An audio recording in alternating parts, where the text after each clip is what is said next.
দেখেন একটা ট্রাক আপনার উল্টে গেছে এই মোড়টা করতে যেয়ে ট্রাকটা সম্পূর্ণ উল্টে গেছে। ট্রাকের মধ্যে সব কিছুই পড়ে গেছে, কোনো হতাহত হয় নাই, কোনো ইয়ে হয়েছে না, কোনো সমস্যা হয়েছে? মাথায় বাড়ি খাইছে, মাথায় যে যাইতে বাড়ি খাইছে, হাতে হাতে ব্যথা পাইছে, যাই লাগছে। তো সামান্য আহত হয়েছে, কিন্তু ট্রাকটা একেবারেই এই মোড়টা করতে যেয়ে উল্টে গেছে ট্রাকটা।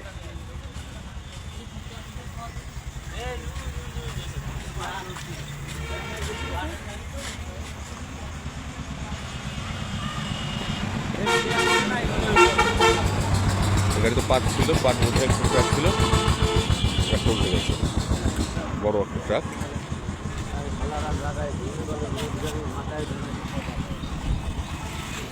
ট্রাকটা উল্টে গেছে কিভাবে?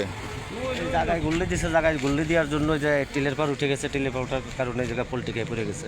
মানে জায়গায় গুল্লি দিয়েছে? হ্যাঁ, জায়গায় গুল্লি দিছে গাড়িটা। জায়গায় গুল্লি দেওয়ার কারণে হচ্ছে গাড়িটা যুগ ঠেকাইতে পারে নাই, ওই মানে টিলের কোনো একটু কিছুর সাথে বাধাতে তো পোল্ট্রি আর খেয়ে গেছে। অ্যাক্সিডেন্ট হয় নাই? না না, একা একাই? একা একাই।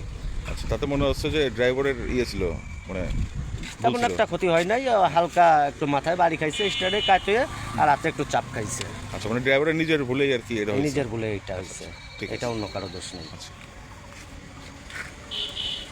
তেমন কোনো হতাহত হয় নাই।